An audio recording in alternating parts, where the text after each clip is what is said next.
When I first heard of body blushing, I thought it was something only naughty people do.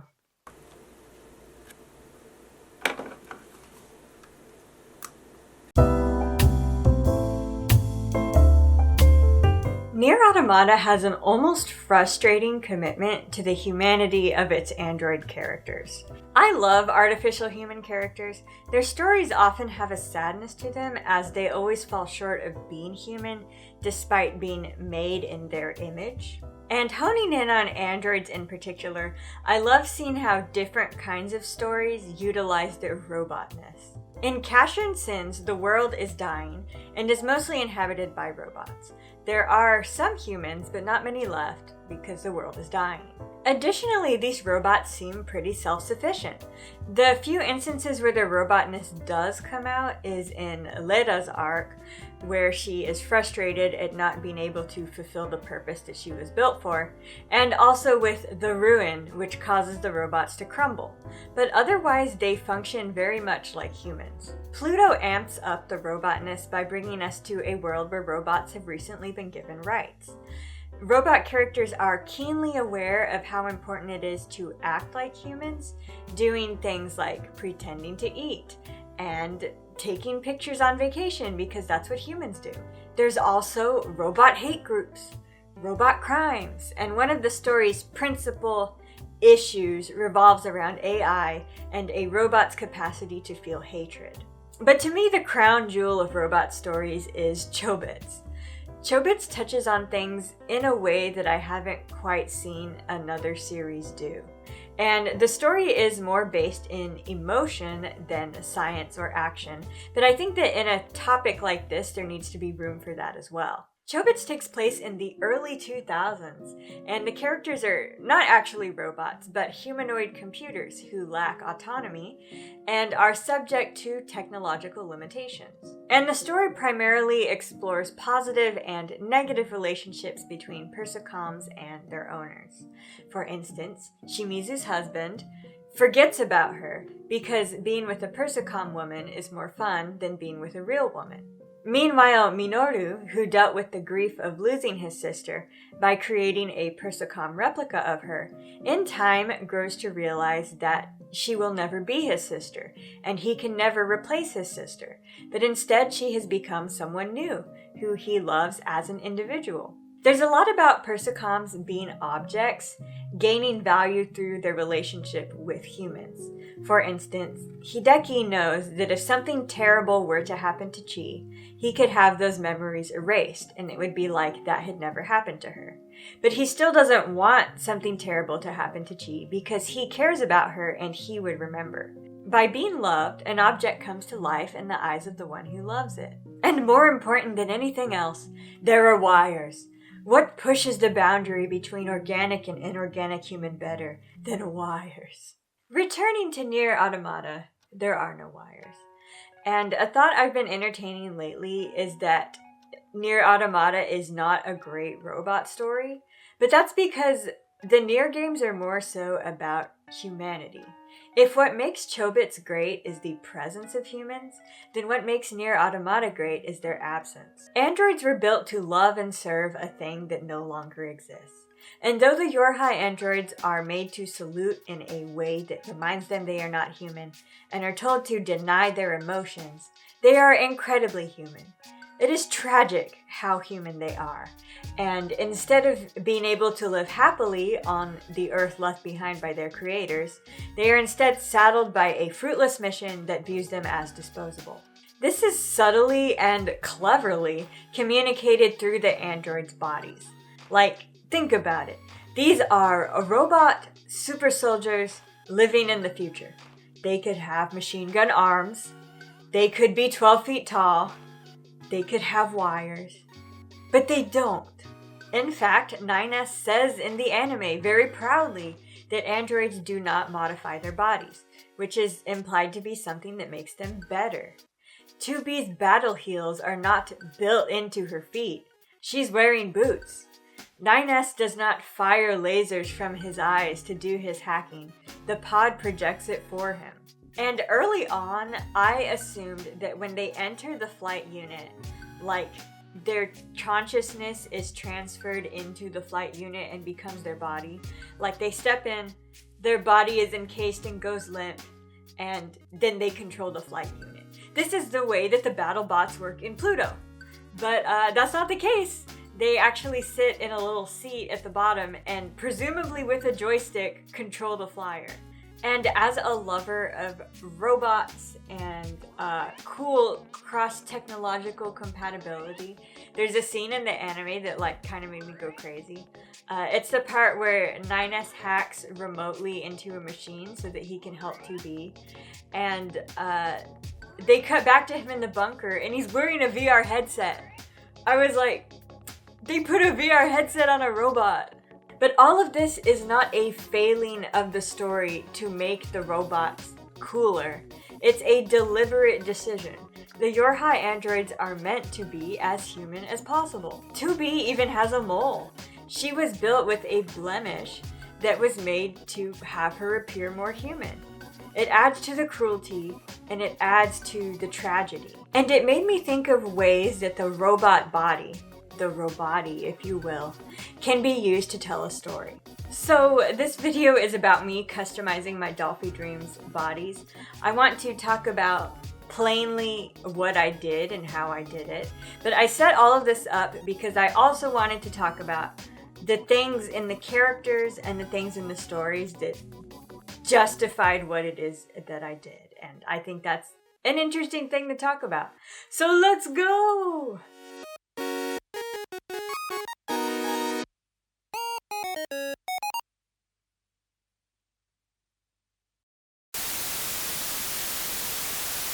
Why, I'm Squidward. What kind of fool do you take me for? He's Squidward, you're Squidward, I'm Squidward! Are there any other Squidwards I should know about? Meow. So body blushing is a way to add extra detail to the body. First you seal it, and then you blush it with chalk pastels, and it brings out the subtleties of the sculpt and the changes in skin tone that you see on a real human body. So my first encounters with body blushing was people emphasizing the private areas. My first encounters with body blushing was actually people emphasizing the private areas of a Dollfie dream. So like they would add blushing to the bust or maybe to the lower parts. And because of that, like my initial view of body blushing was like, all right, I see you. And it wasn't until I started looking at it more on the resin side that I saw it's really just about adding depth. And in my first Dollfie video, I blushed Celine. And I was super nervous to do that because I hadn't found many examples of body blushing on Dollfie Dreams. Since they are vinyl and they're a little bit squishy, there's concerns that as the vinyl flexes that the sealant will crack. But I went ahead and did it anyway, and I haven't had any big problems. There are some places on the dolls that I've blushed where I was like rough with the vinyl, like maybe trying to put pieces back on, where I can see the sealant has cracked, but it actually looks kind of like stretch marks, and I think that's kind of cool. So I blushed 2B and NieR the same way that I blushed Celine. I started with a cool pink at the bottom, and then I went over that with a light brown, which kind of tempers the pink, makes it less aggressive.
going back to my initial impression of body blushing, one thing I had to think about when blushing these dolls was if I wanted to blush the busts. A detail like that is not something that non-doll people really expect on a doll, and it's really easy to make like a nefarious assumption, like why would you want to paint that part of the doll? But what I've been trying to do is detach myself from seeing it as something like dirty and just see it as what it is, which is a normal, realistic part of the human body. So I did go ahead and blush the busts on dolls. But regarding like the lower parts of the dolls, I did hit it with like a little bit of pink, but I did not add any detail there. Dollfie Dreams, especially the male ones, do not have a lot of definition down there like some other dolls do, and that is fine by me. I prefer it that way, so I think this was a good balance. Unfortunately though, I really like blush, and the more face-ups and body blushing I do, the heavier I get on the blush. So like with Salim, I kept it super subtle, but with these two, when I finished them and looked at them all together, it was aggressive. And the transition between like the blushed skin and the unblushed skin was really harsh, because I like to do blushing on like the joint areas, and yeah, they just looked, they had bands on them like a gummy worm. And instead of starting over, I thought about if there was a way to unify it, and that was when I decided to give them freckles. But would robots have freckles? Well, Tubi has a mole, and they are also very pale skinned, which is the skin tone where freckles show up. So with these things in mind, it was very easy for me to justify giving them freckles. And it is yet another element that makes them feel more human, and I really like the idea of their bodies feeling lived in. To do the freckles, I mixed up a couple varying shades of brown.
And I put it on a dry paintbrush and I just went to town splattering, and it was really, really fun.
Another modification I wanted to do was giving 2B a smaller bust. So even people who like are not into dolls but are NieR fans, I have seen comment on how her bust is way too big. Like 2B's chest is not that big. But of course, if you are into dolls, you would know that that's just the Dynamite body. Like, that's how it comes. There's only one chest available for the Dynamite body. And even if I feel like the Dynamite bust is too big, I think having those, the larger hips is really important for 2B. Like, she's definitely a pear shape, whereas the Dynamite body is an hourglass. But luckily, even though the Dynamite body only comes with one bust size, you can mod a bust from a DD3 to fit a Dynamite. So all you have to do is cut off some vinyl at the bottom so that it will go on. And I went ahead and bought an M bust. And I did this kind of in a rush, so it came out sloppy. Like, what I should have done was changed my X-Acto knife to a fresh one. Didn't do that. Came out a little rough, came out a little uneven. No one's gonna see it. And I also hit the jaggedy areas with like sandpaper, and it's totally fine. I also blushed I blushed this bust as well, and I did it sometime after I did the bodies. And like I said, every time I blush, it gets more intense. So I think I went a little bit overboard on the freckles for her chest. I mean, usually freckles are stronger in that area, but it's a little aggressive. I may redo it one day, but for now, that's how it is. This mod made me love her body so much more, though. It feels more accurate to the character, and those kind of rock hard Dynamite bust is not there anymore.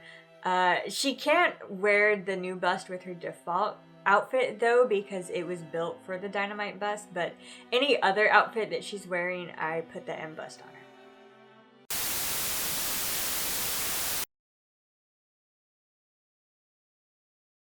Nines, there's something I need to tell you.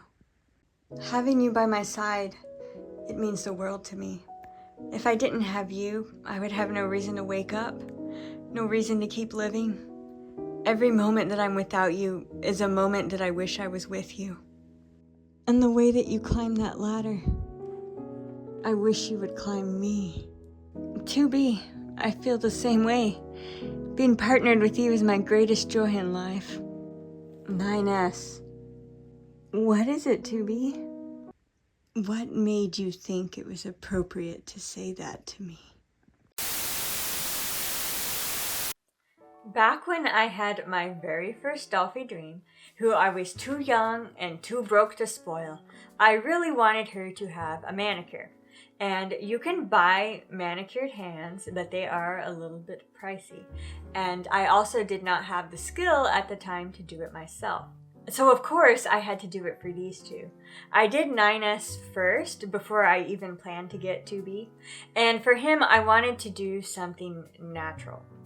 And this almost felt like it wasn't worth doing because it wouldn't be as visible as colored nails, but I really wanted to go all the way with that extra detail. To add nails to his hands, I cut drinking straws to shape. This is a method that I learned about many years ago, and cutting the tiny nails to shape was a big pain, like my finger cramped up, but it was really worth it. I really like the way that it looks.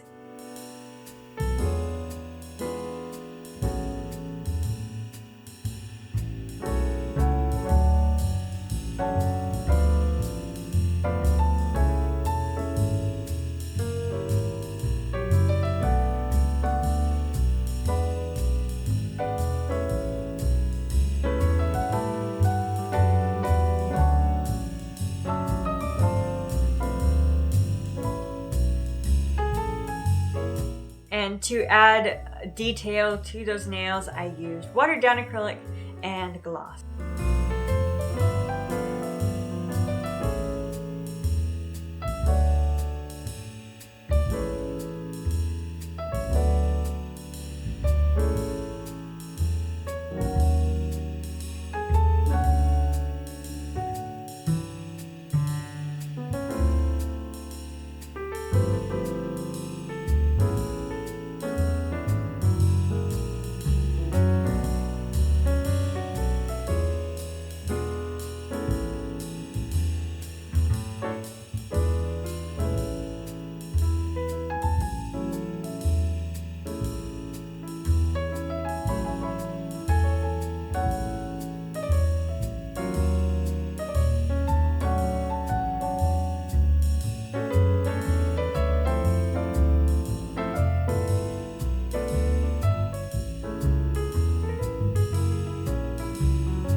For 2B though, I wanted to have a little bit more fun, and the manicure I gave her is actually based on the official 2B press-on nail set from the Square Enix store.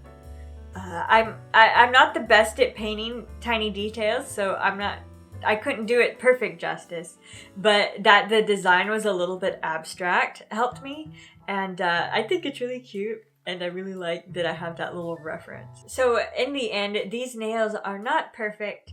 I glued them on with a combination of Loctite and E6000. And they do pop off occasionally, especially if I take them on an outing. And the paint will flake off a little bit too. So it's something that I have to regularly maintain. But I think the charm is undeniable. And for all of the work, the extra work that it is to maintain it, I think that they were definitely worth doing. There are ways to do nails with like UV resin and stuff like that. That's a little beyond what I want to do right now. So drinking straw nails and lots of love.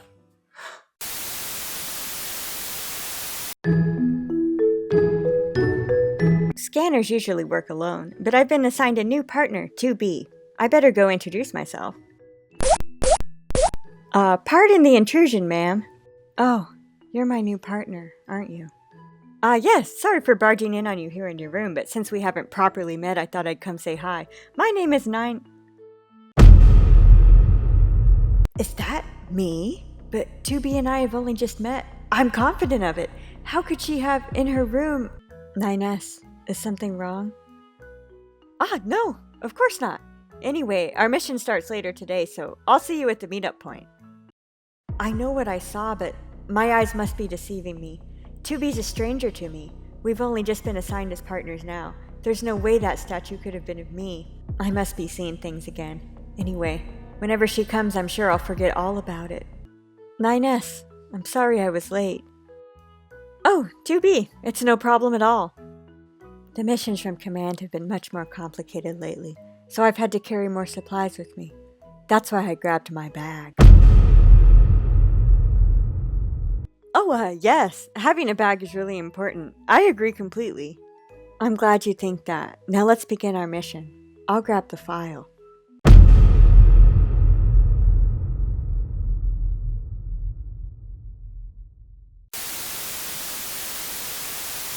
So this came up after I had had 9S for a little while.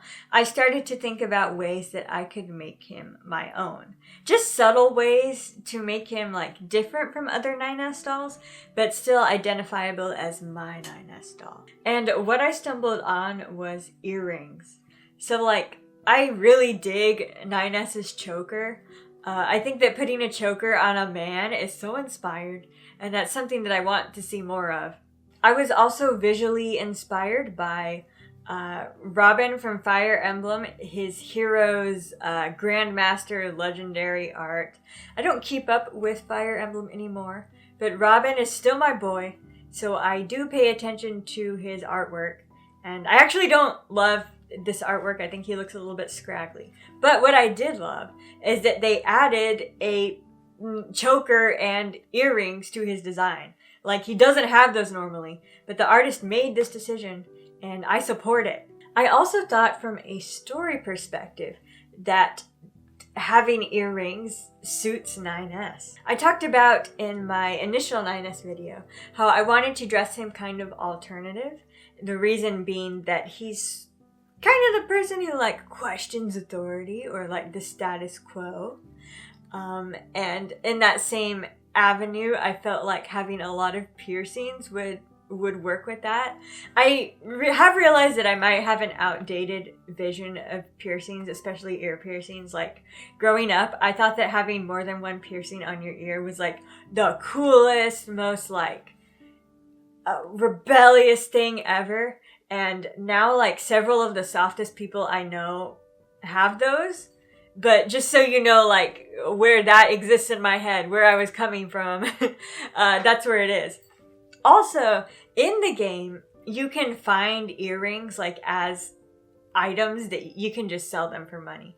But it reminded me of, there's a Full Metal Alchemist OVA where Ed buys Winry earrings as gifts, and immediately she like puts more piercings in her ear so that she can wear them.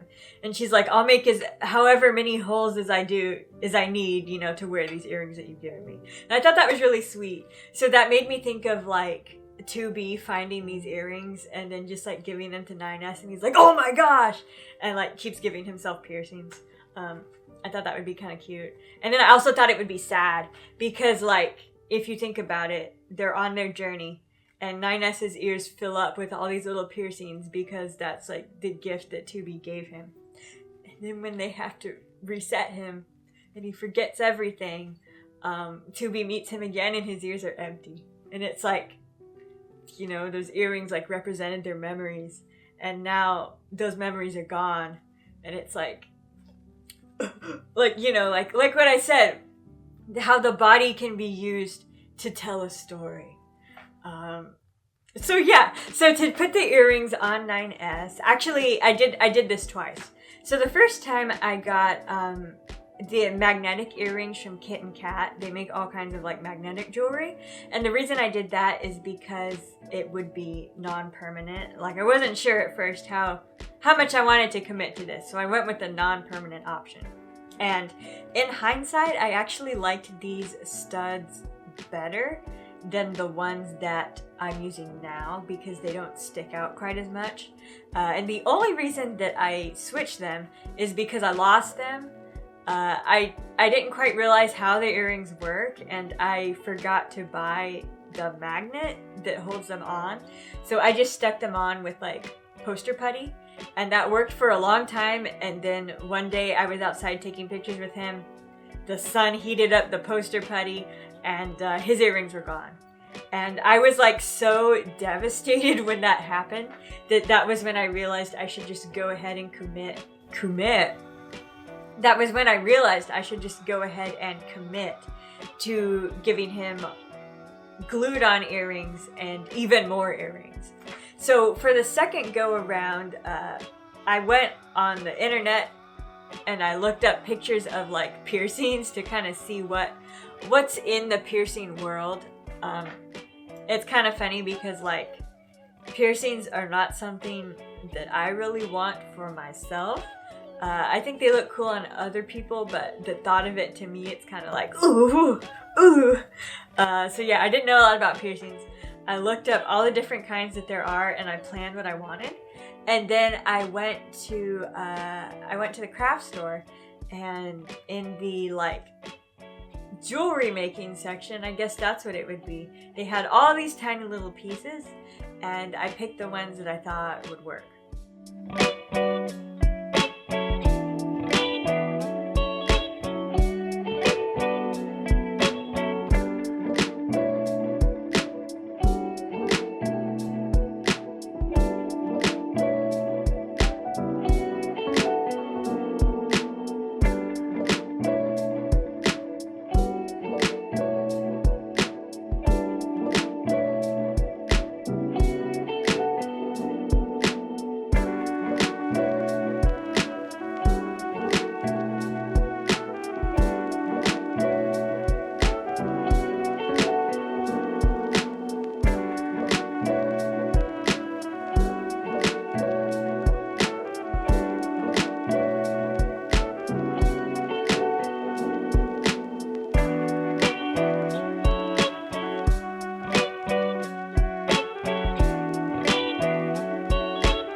So in the end, what I ended up going with was studs on the side. These studs are a lot bigger than the kitten cat ones. And now that I think about it, I may actually try to pop them off and put some kitten cat ones on there instead. But that's what we got. We got studs. And then on the left ear, I gave him an industrial. And I'm not going to pretend I know what all these piercings are called. I gave him I imitated the things that I saw, and I really like the layout. So that is NieR's earrings.